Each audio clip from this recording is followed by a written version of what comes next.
When you hear Gatorade, you think of sports. When you hear Coca-Cola, maybe you think of winter. When you think of Pepsi, maybe you think of tone-deaf Kendall Jenner ads. But when you think of Sprite, you think of hip-hop.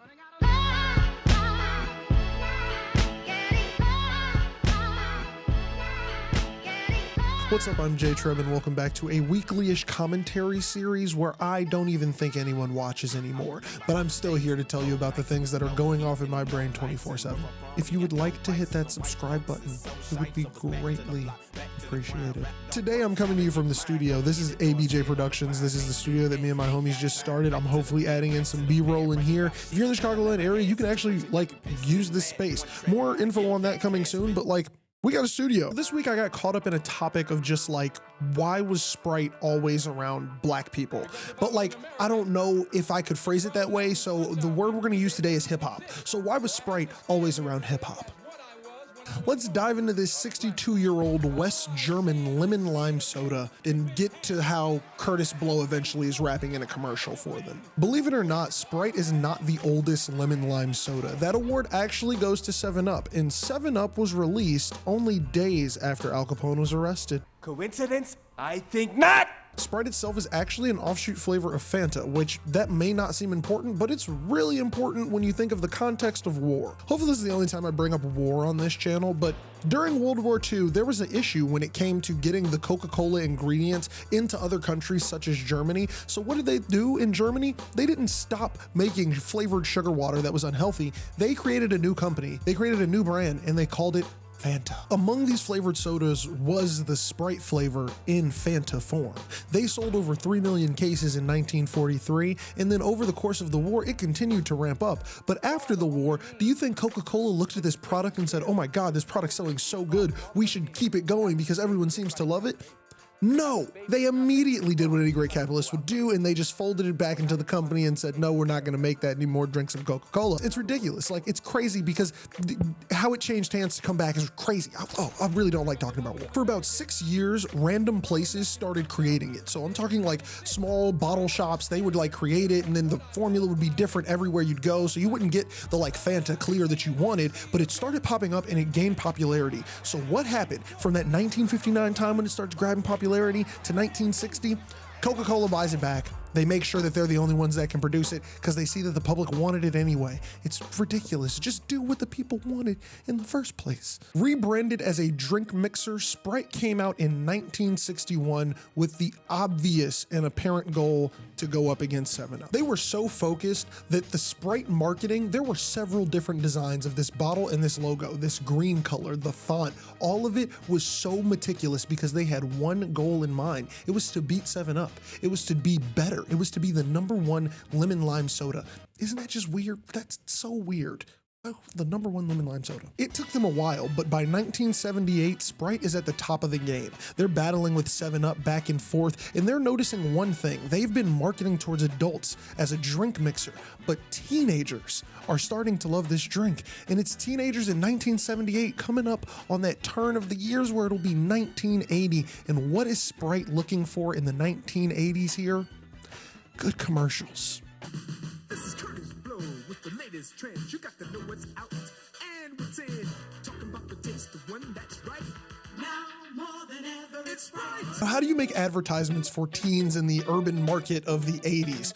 Ugh, the word urban makes me want to vomit. But to make an urban advertisement, nope, not saying that word, not saying that word, no. They wanted their advertisements to hit in the black community, so they advertised through hip hop, specifically Curtis Blow. Curtis Blow in 1986 was the first rapper to be introduced in a Sprite commercial. Somebody to be on the Sprite commercial rapping about Sprite, bringing that flavor that they wanted, the people that they wanted to advertise to the screen. This was wildly popular, and it eventually leads to, Drake turning into a cyborg. We'll get into that, but this is the start of Drake blowing up in the studio to forever. Yeah, we'll get there. We'll get there. Now, this obviously was working because they invented this new campaign called I Love the Sprite in You. This involved LL Cool J, Criss Cross. Come on, they were going crazy. They were like, oh, this is the market. We got them.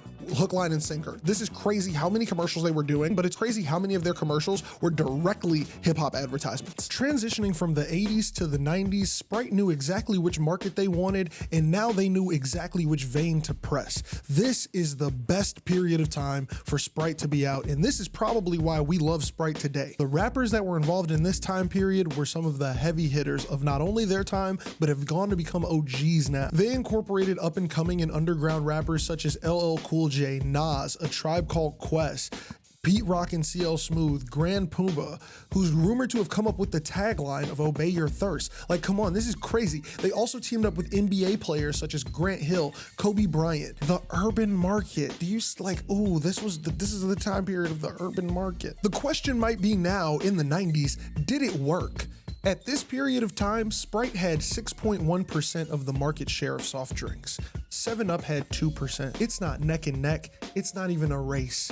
Sprite wins at this point, and 7-Up's never coming back up. This campaign ran not only for the 90s, but it also ran into the next decade of the 2000s and also led up to the mascot that some of us may remember, but I low-key thought was a fever dream and I thought it really didn't happen. But do you remember Miles Thirst? Those of us who grew up before skippable ads, you might remember this weird bobblehead that was talking about obeying your thirst, and you might have seen him with Jermaine Dupri. Super random, super random. What is this? What was marketing? What the hell was marketing? The Obey Your Verse lasted for that 2006 time period, and then it started to taper off, but it came back very strong in 2016 with the Obey Your Verse campaign. This was a completely different campaign involving the Sprite cans, where they'd actually have the rappers' verses on them.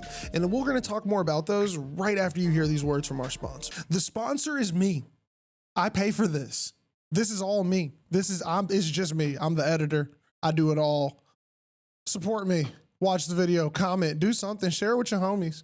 You ain't got a friend who thinks this might be interesting? You might think this isn't interesting, but I know you got one of those weird friends like me who thinks this is interesting. Come on, bro. Come on, bro. Share. Okay.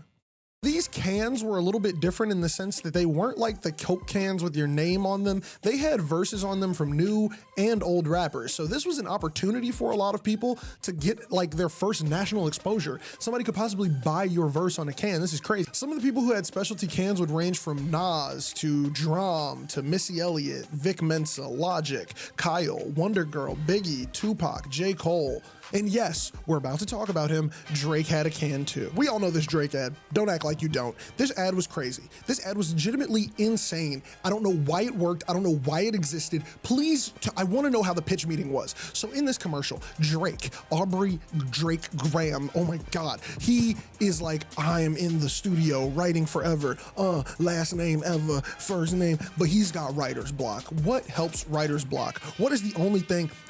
I got one right there. Little writer's block juice, Sprite, obviously, because once you drink a Sprite in the studio, your body explodes and you become a rap cyborg and music can flow through you differently because the crispy Sprite, and then his body comes back together. And that's how we got the verse about how you in the club and you ball chemo finding Nemo. We gotta go back to the video. Now you may be thinking, like I was thinking really when I came up with all of this, what is Sprite doing today for rappers? What are they doing right now? If they claim that this market is where they want it to be, if this is the market that they're making so much money off of, what exactly are they doing right now to make sure that rappers can get more of an opportunity, or they're still tapped in enough to like give us assistance in terms of like putting us on to rappers? You know what I'm saying here? This is where I had to give credit where credit is due. If you go to Sprite's website right now, you could in a few clicks be introduced to a new artist in maybe a medium you didn't even know, or you could be introduced into somebody who's, you know, an up and coming something,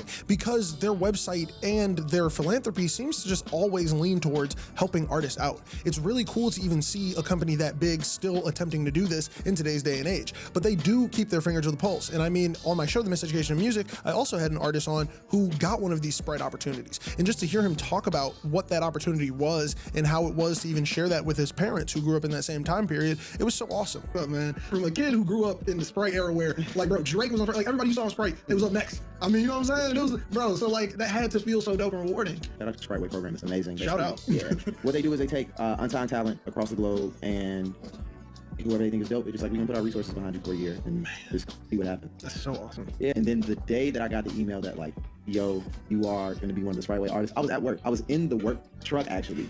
I literally detoured off the route and drove straight to my parents' house in the work car home. So I was just like, hey, what y'all doing? Cool, come sit down and let me talk to you. Like, look, it's over. Mom, we made it. Literally, like, Asar is one artist who's received help from Sprite in the sense of exposure or things of that nature. They also offer financial assistance in terms of they will, you know, give grants and things of that nature. Right now on the screen, you're seeing all of these different artists that are on Sprite's website, those artists that I was talking about. A lot of the companies that even do programs like this don't have websites like this or don't have things readily available. But I think that is actually what makes Sprite the pop of hip hop.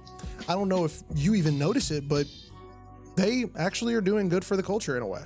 Thank you for watching. Thank you for tuning in. I'm here from a new space. It's probably going to look a little different next time. I know I said I was coming at you with a video a week, but I didn't, which means you're probably going to get some vlogs. If you haven't seen any vlogs already, they're coming because I'm going to vlog my life now because I can't keep up with these videos. I've been sitting on this video for so long. That's why I just had to shoot it today. I shot this really quick. I shot this super fast. I hope it comes out good. If it doesn't, just be nice to me. And if you liked it or if you made it this far, please subscribe. Please. Okay, I got more videos coming over here. The podcasts are already moving over to the other channel because we're in the studio now. So go check out all those cool things. Thank you all for tuning in. Deuces.